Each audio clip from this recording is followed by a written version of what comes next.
I almost gave up at 40. The world felt heavy, like it was pressing down on my chest, and I wasn't sure I could keep going. Today, I'm 54, standing stronger than ever. And I want to share with you 54 lessons that pulled me through the darkest nights and led me to brighter days. I'm not a guru or a genius, just a guy who's lived, loved, lost, and learned. These lessons aren't fancy. They're raw, real, and hard-earned, carved from mistakes, heartbreaks, and moments of quiet joy. So, grab a coffee, settle in, and let me take you back to where it all began. Where are you watching from? Drop it in the comments, and tell me what's one lesson life's taught you so far. Picture a small, cluttered apartment in Chicago, 1990. The kind with creaky floors, a flickering bulb in the kitchen, and a couch that sagged in the middle. That's where I was, 19 years old, staring at a pile of bills I couldn't pay. The air smelled like burnt toast and regret. I'd just moved out, chasing a dream of being a writer. But the world wasn't handing out book deals to kids with big ideas and empty wallets. My desk was a wobbly card table, covered in crumpled notebook, pages stories no one would read. Every night, I'd sit there, pen in hand, wondering if I was good enough, if I was enough. Have you ever felt like your dreams were slipping through your fingers, no matter how tight you held on? Back then, I was all fire and fear. I wanted to write stories that made people feel something, laugh, cry, hope. But fear whispered louder than my dreams. You'll fail. You're not special. Go get a real job. I'd walk to the corner diner, the one with neon lights buzzing like a tired heartbeat, and sit with a $2 coffee, listening to the world move on without me. There was this waitress, Maria, who'd slide me extra toast when no one was looking. Keep writing, kid, she'd say, her voice rough but kind. The world needs your words. I didn't believe her, but those words stuck, like a tiny spark in the dark. One night, I stood on my apartment's fire escape, the city sprawling below like a map of broken promises. The wind carried the hum of traffic and the distant wail of a siren. I thought about quitting, not just writing, but everything. Life felt like a puzzle with half the pieces missing. My parents didn't get it. They wanted me to be a teacher, something steady. My friends were getting jobs, getting married, while I was scraping by, wondering if I'd made a huge mistake. That's when the first lesson hit me. Doubt doesn't mean you're failing. It means you're trying. But I didn't know that. Yet, I was just a kid, scared and stubborn, clinging to a dream I wasn't sure I deserved. Fast forward to 40.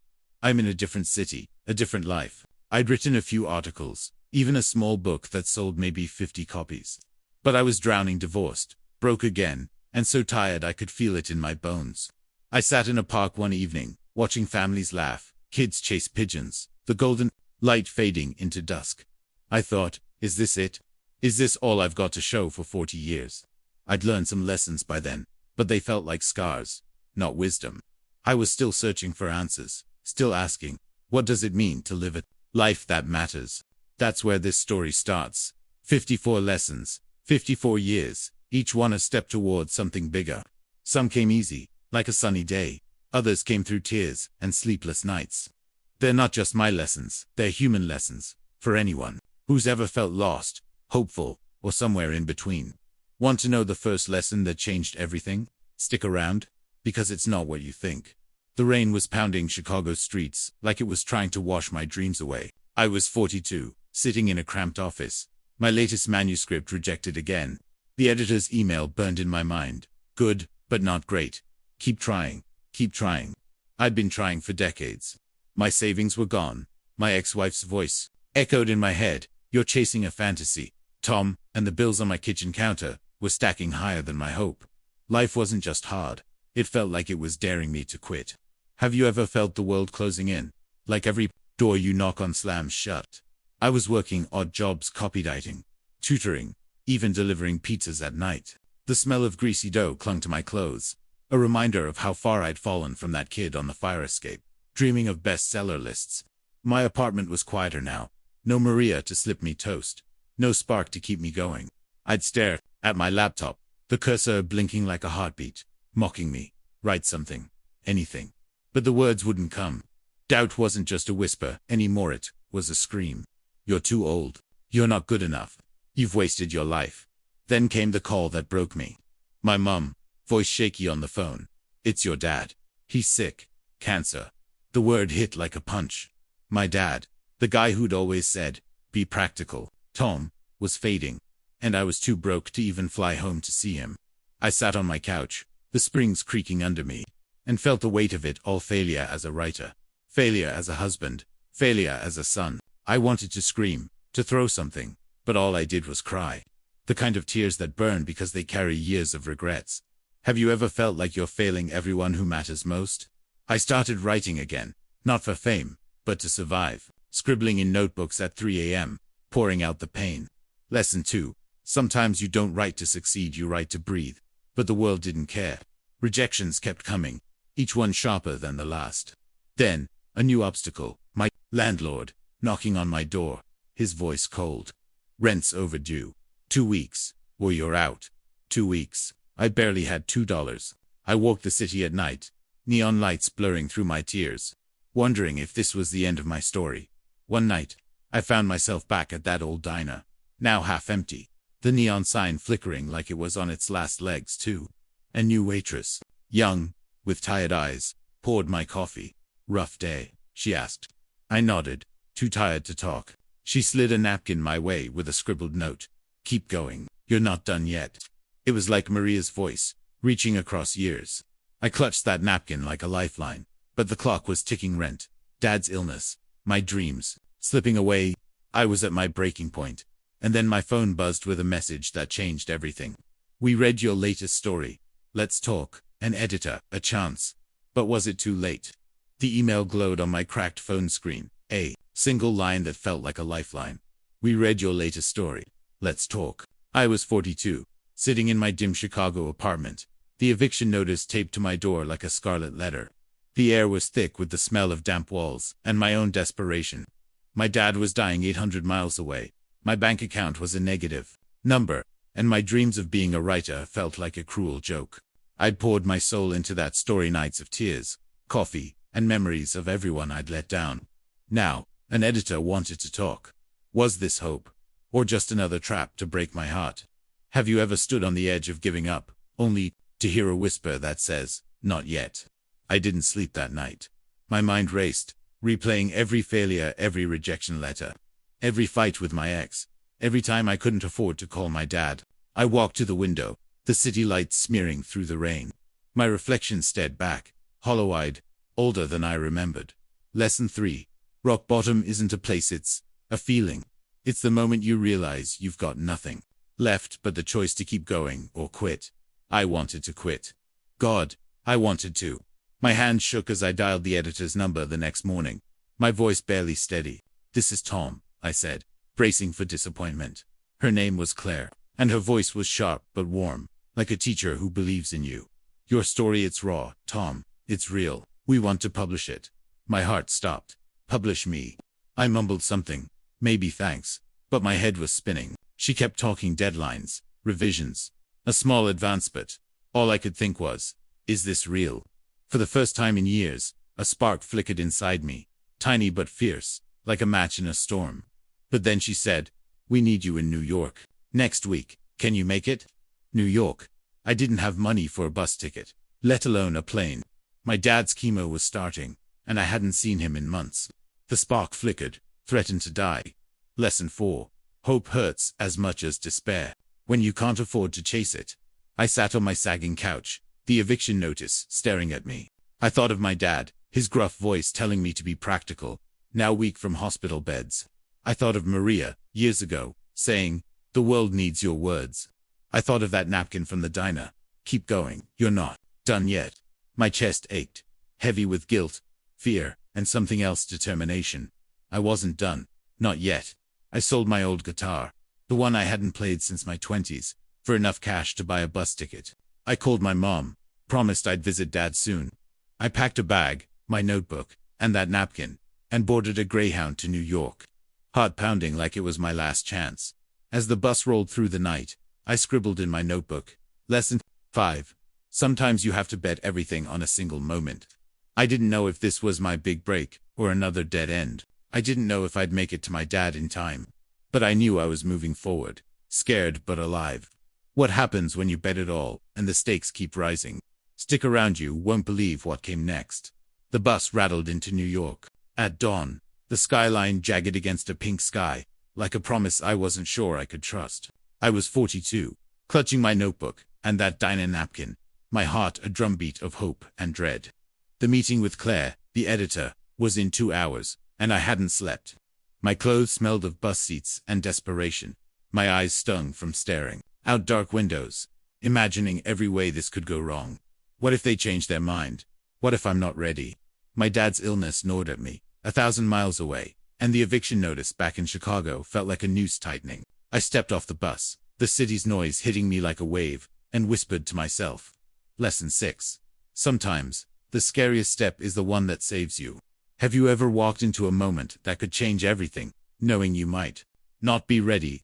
The publisher's office was all glass and sharp edges, a world away from my sagging couch and unpaid bills.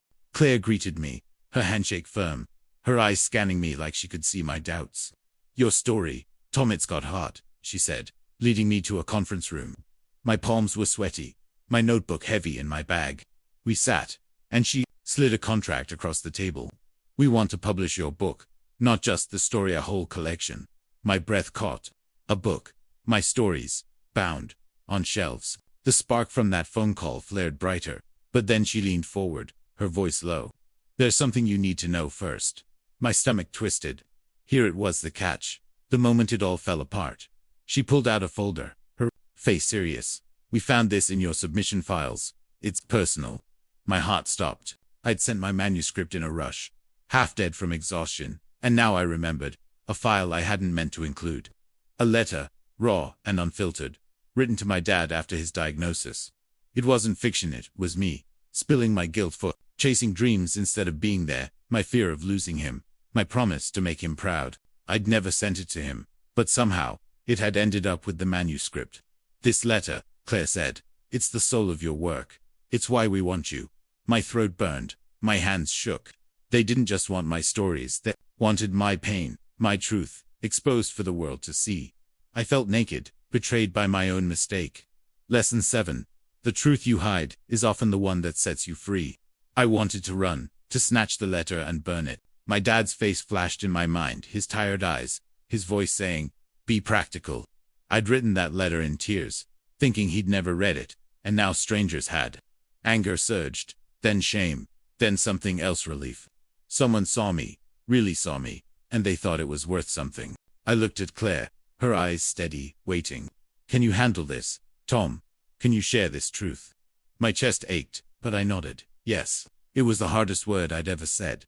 I left the office, contract signed, advance promised, but my mind was a storm. The letter would be the heart of the book, a book that could change my life, but only if I was brave enough to let the world in. I stood on a New York street, cabs honking, the air sharp with possibility and fear. Lesson 8. Courage isn't feeling ready, it's choosing to act anyway. I pulled out my phone, hands trembling, and booked a flight to see my dad. No more waiting, no more hiding. I was done running from my truth. But what would he say when I told him I was finally sharing mine?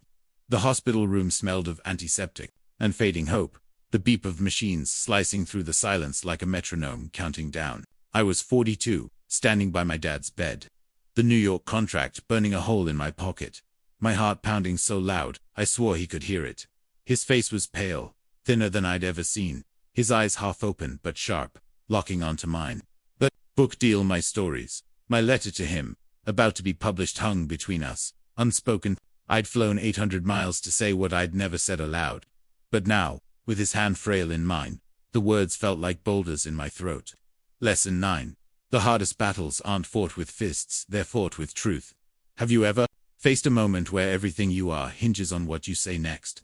I'd spent weeks revising the manuscript, pouring my soul into it, knowing that letter, my raw, bleeding confession of guilt and love, would be its heart. The advance had paid my rent, kept my apartment, but this moment wasn't about money. It was about him, about us. If I didn't tell him now, I'd lose him, carrying the weight of words unsaid. The stakes were brutal: say the truth and risk breaking him, or myself, or stay silent and live with regret forever. My chest tightened, my palms slick. "Dad," I started, voice cracking. "I wrote something for you."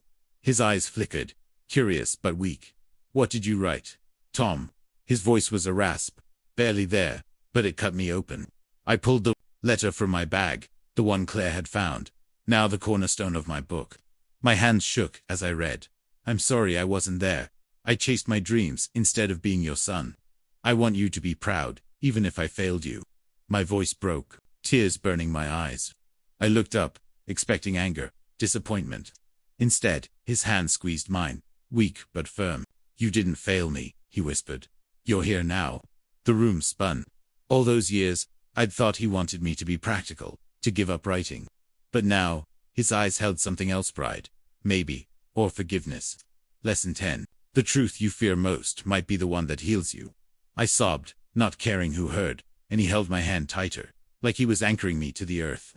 Read me more, he said, and I did, page after page. My stories, my pain, my love. For him, the machines kept beeping, the clock kept ticking. But for those hours, it was just us father and son, no regrets left. When I finished, he smiled, faint but real. That's my boy, he said, and I felt the weight of decades lift. The book would come out in months, but this was my victory. I'd faced my fear, spoken my truth, and found him waiting on the other side. Lesson 11.